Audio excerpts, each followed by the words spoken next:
মরু শহরে লেহরা দো ব্ল্যাক ক্যাপসদের বিরুদ্ধে দাদাগিরি টিম ইন্ডিয়ার 25 বছর আগের হারের বদলা নিল রোহিত বাহিনী।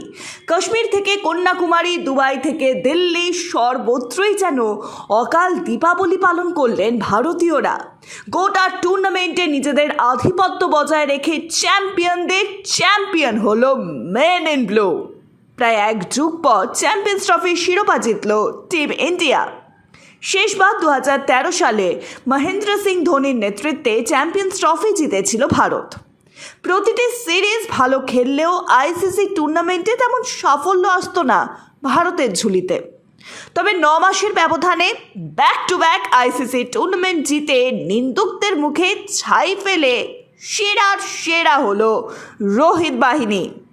রুদ্ধশ্বাস ফাইনালে জয়ের পথ সহজ করে দিয়েছিলেন অধিনায়ক রোহিত শর্মা।